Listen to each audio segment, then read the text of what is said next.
네, 뉴스 신세계. 오늘도 헬마우스 임경빈 작가와 함께합니다. 어서 오세요. 안녕하세요. 자, 김건희 씨가 수갑찬채 특검 첫 조사를 받았다는 소식 전하기 전에요. 네.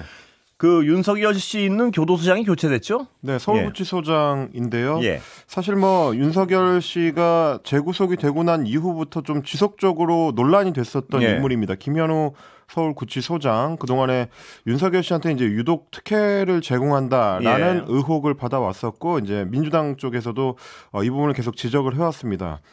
그래서 이제 오늘 방금 전에 들어온 소식을 보니까 이제 법무부에서 서울구치소장을 교체를 했습니다. 예. 김도형 수원구치소장을 서울구치소장에 임명했고요. 현재 김현우 소장 같은 경우는 이제 안양교도소장으로 발령을 한다, 이렇게 이제 교체 인사를 냈습니다. 예. 그래서 법무부에서 밝힌 내용을 보니까 윤석열 씨의 수용 처우 등과 관련해서 그동안 제기된 여러 문제에 대해서 인적 쇄신이 필요하다는 판단으로 반영이 됐다, 이렇게 인사 배경을 설명을 했고, 앞으로도 특혜 시비가 없는 공정한 수용 관리를 통해서 엄정한 법 집행에 최선을 다하겠다, 이렇게 밝혔으니까요. 예. 그동안 제기됐었던 윤석열 씨를 향한 이제 특혜 제공에 대해서도 법무부가 이제 비슷한 어떤 문제의식을 갖고 있었다라는 얘기가 되는 것 같습니다. 아마 이제 이 정도 수준의 이제 인사 조치가 단행이 되려면 장관의 결심이 있어야 될 거기 때문에요. 네. 뭐 아시다시피 이제 교정본부 내에서는 물론 이제 법무부가 교정본부를 이제 통할하긴 하지만 교정본부 내에서 서울구치소장은 구치소 내지는 뭐 교도소장급 중에서 이제 가장 좀 중요한 직위로 꼽힙니다. 뭐 검찰로 치면 이제 서울중앙지검장에 해당하는. 그렇기 때문에 아마도 이 부분에 대해서 이제 법무부에서도 좀 중하게 판단을 했던 것 같고, 두 차례에 걸쳐서 윤석열 씨의 이제 체포영장 집행이 실패한 것도 구치소 측의 좀 소극적인 태도가 작용을 한 것 아니냐, 이런 비판들이 있었는데 그 비판들이 상당 부분 좀 반영이 된 인사 조치인 것 같습니다. 뭐 의원들이 찾아가도 CCTV도 안 보여줬다. 뭐 이것도 요인이 된 것 같고. 그렇습니다. 저희도 지적을 했습니다만 윤석열 씨가 그 난동을 피우는 CCTV 영상이나 뭐 바디캠 영상 같은 경우는 뭐 단순히 이제 개인의 흥미를 위해서 들여다보겠다라는 게 아니고, 국회의원들이 행정부에 대한 이제 감시 활동의 일환으로 뭐 체포영장 집행을 하는 과정에서 구치소가 제대로 된 조치를 취했는지를 이제 확인하기 위한 목적이었기 때문에 뭐 그걸 이제 받아들이지 않는 게 맞느냐, 뭐 이런 비판은 있었습니다. 교도소장이 바뀌었으니까 앞으로 혹시 CCTV를 공개할 것인지, 또 인치 시도를 다시 할 것인지 좀 지켜봐야 될 것 같습니다. 보면. 네, 그거는 뭐 이제 앞으로 좀 지켜봐야 될 것 같습니다. 자, 김건희 씨 조사 얘기 좀 해볼까요? 네, 오늘 김건희 씨가 수의를 벗고 양복 그 정장으로 갈아입고 이제 수갑을 찬 채 구속 후에 처음으로 특검 조사에 나왔습니다. 다만 이제 조사 자체가 길게 이어지는 못했고요. 첫 번째 조사는 이제 한 4시간여 정도 만에 끝이 났는데, 오전 9시 56분부터 시작해서 11시 27분까지 1시간 30분 정도 오전 조사를 했고요. 오후 1시 32분부터 다시 조사를 재개를 해서 38분 만에, 그러니까 2시 10분에 조사가 끝났습니다. 그러니까 사실 점심시간과 휴식시간을 제외하면은 실제로 조사한 시간은 뭐 2시간 조금 넘는 2시간 9분 정도밖에 안 되기 때문에 뭐 제대로 된 조사가 이루어졌다라고 보기는 좀 어려울 것 같고, 오늘 문홍주 특검보가 밝힌 내용도 보니까 피의자가 대부분의 피의 사실에 대해서 진술 거부권을 행사했기 때문에 어쩔 수 없이 뭐 진척을 좀 보기가 어려워서 조사를 일찍 끝내게 됐다, 이런 설명이 되겠습니다. 다만 뭐 특검에서는 나흘 뒤에, 그러니까 18일에 김건희 씨를 다시 불러서 조사를 하겠다라고 예정을 했고요. 일단 뭐 특검팀에서 조사받은 지가 이제 두 번째가 되는 건데 전략을 바꾼 것 같습니다. 첫 번째 조사에서는 대체적으로 혐의를 부인하고 사실관계를 이제 부정하는 쪽에 초점을 맞췄다면, 구속되고 난 이후에는 일단 거부권을 그 묵비권을 행사하는 뭐 이런 식으로 지금 이제 전략을 좀 바꾼 거 아니냐라는 생각이 드는데요. 좀 전에 또 이제 김건희 씨 변호인 측에서 별도의 공지를 기자들에게 이제 보냈습니다. 구속 이후에 첫 번째 조사 받고 나온 김건희 씨가 변호사를 통해서 나름의 입장을 낸 셈인데, 명태균 씨를 통한 공천 개입 의혹에 대해서 내가 지시를 내리고 그런 사안이 아니었다, 이런 입장을 밝혔다고 합니다. 죄송합니다. 그리고 중간 휴식 시간에는 변호사들한테 이렇게 얘기했다고 합니다. 내가 다시 내 남편하고 살 수 있을까? 다시 우리가 만날 수 있을까라는 말을 남겼다라고 네. 이제 밝혔고요. 그리고 지금 김 씨가 건강 상태가 좋지를 않아서 다음 주에 뭐 별도의 대면 진료를 할 예정이다. 뭐 이런 얘기도 덧붙였습니다. 그러니까 세 가지 이야기를 한 셈인데 네. 결국 뭐 공천 개입 문제에 대해서는 내가 한 게 없다. 네. 혐의 부인이고요. 남편한테 넘긴 것도 같고요. 그렇습니다. 네. 그리고 뭐 남편과 다시 살 수 있을까 만날 수 있을까 이런 얘기는 뭐 굳이 따지자면 이제 법리적으로는 아무 의미가 네. 없는 뭐 본인의 이제 소외에 해당하는 셈인데 이것도 어떻게 보면 이제 그 대언론 전략, 네.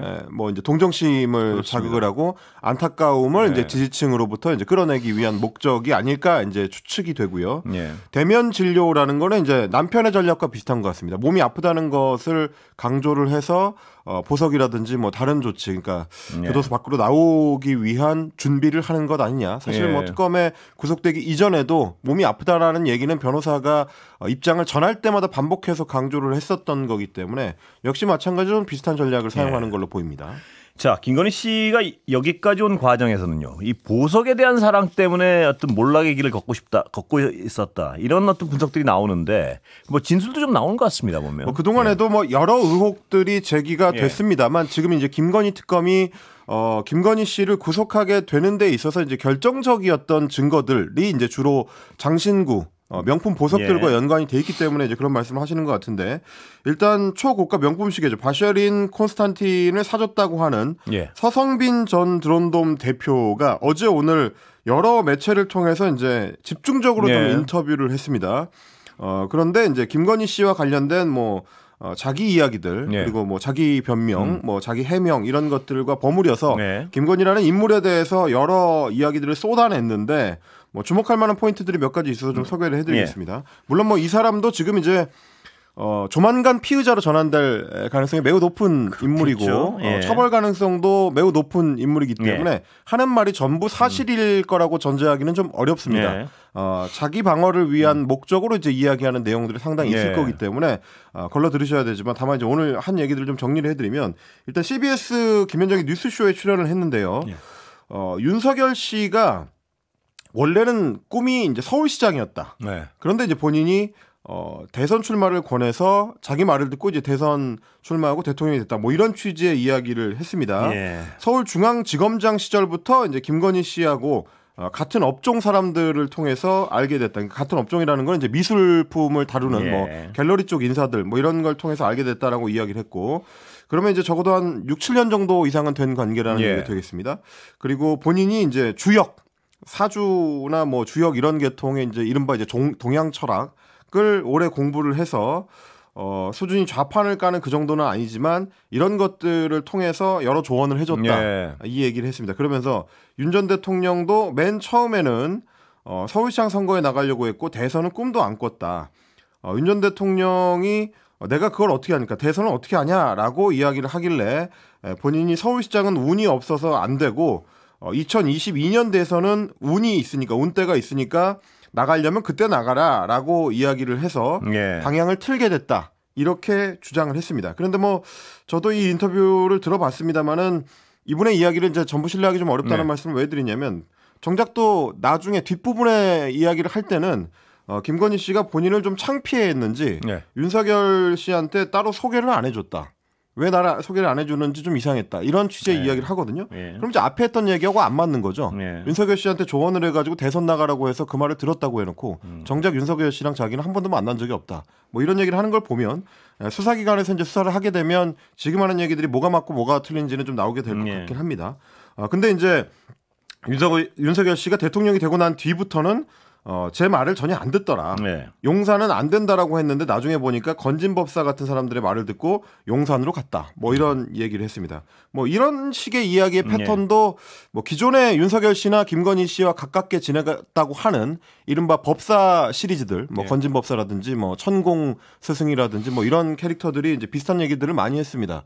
처음에는 내 말 좀 잘 듣는 것 같더니 대통령 되고 나서 영부인 되고 나서는 내가 좀 바른 소리 했다고 나를 멀리하길래 그 사람들하고 이제 크게 무슨 이익관계를 얽히지 않았다. 이런 취지의 자기 변명을 많이 했었습니다. 뭐 비슷한 패턴인 것 같고요.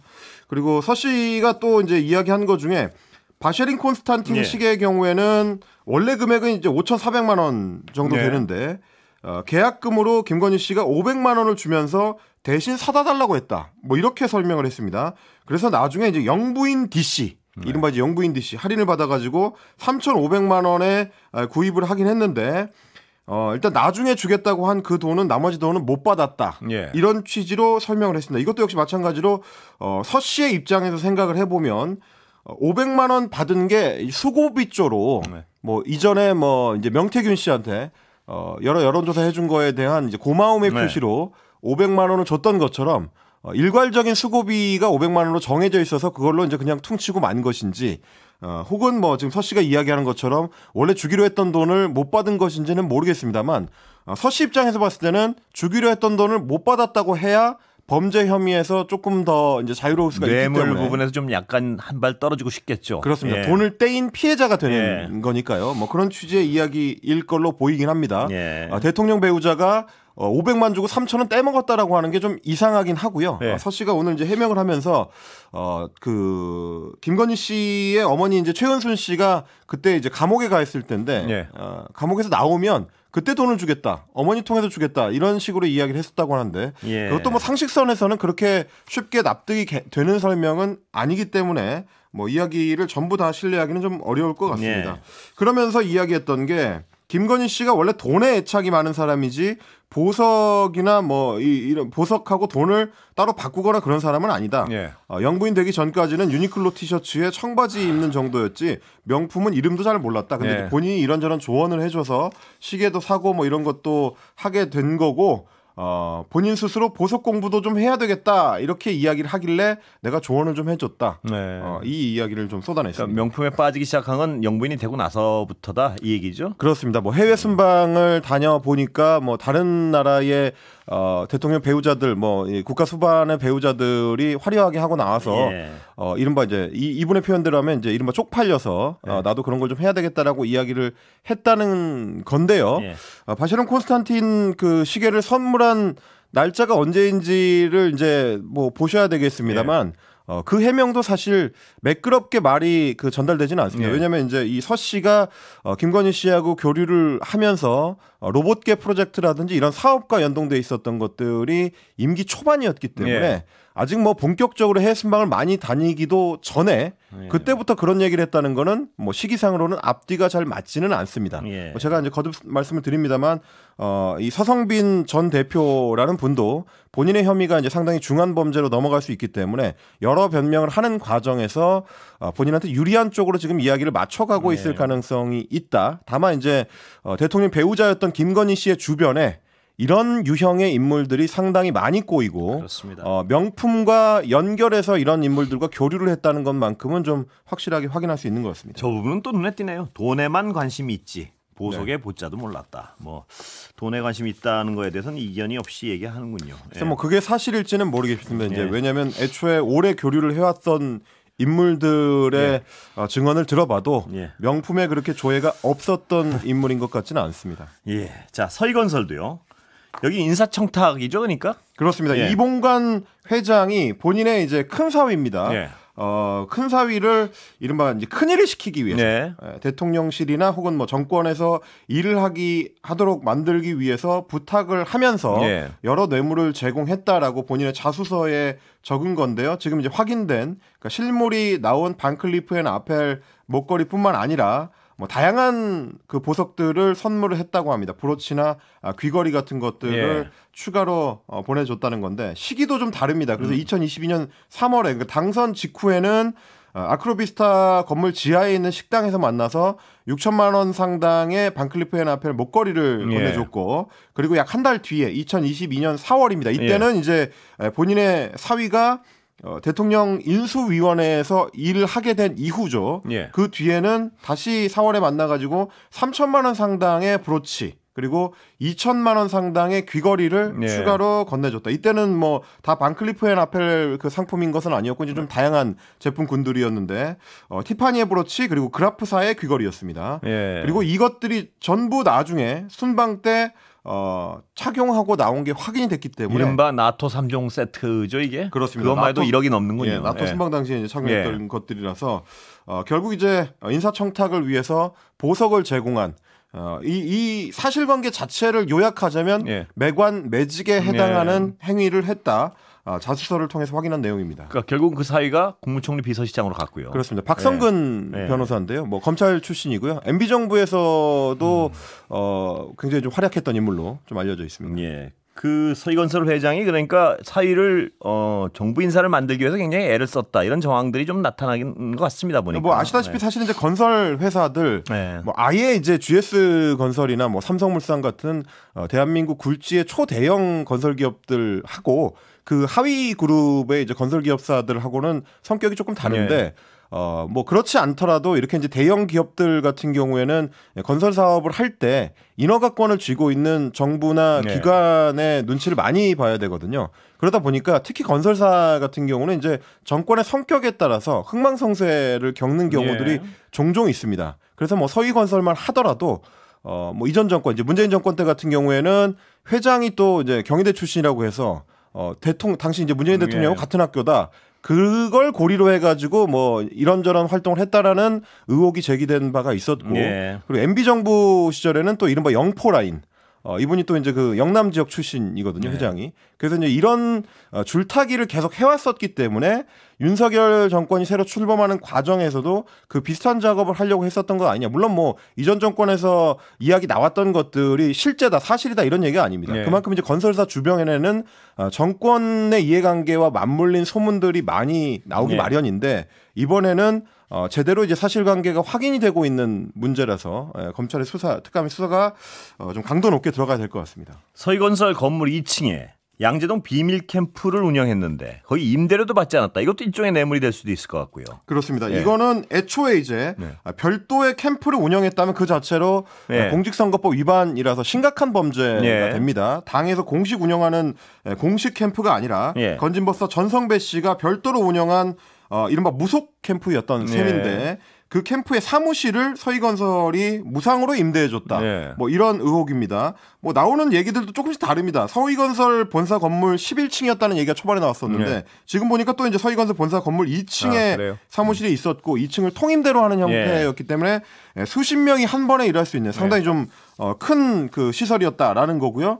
사무실 시세만 하더라도 주변 시세하고 비교해 보면 보증금 2억 원에 월 1,000만 원대니까요. 이거를 몇 달 동안 빌려줬다고 하면 상당한 액수의 이제 금전을 제공한 셈이 됩니다. 그 자체로도 뭐 뇌물이라든지 뭐 여러 가지 혐의가 이제 구성이 될 수 있는 문제인 건데 어쨌든 뭐 어제도 말씀드린 것처럼 이른바 이제 정치권을 향한 로비라는 거는 뭐 갑자기 부탁할 일이 있을 때 큰 뭐 보석 같은 걸 들고 느닷없이 찾아가는 걸로 성사될 수는 없는 거고요. 미리미리 만들어놨었겠죠. 그렇습니다. 기초 작업들이 다 필요한 셈인데 뭐 서희건설이 이런 것들을 실제로 했다면 상당히 조밀하게 초반부터 맘먹고 작업을 한 걸로 보인다.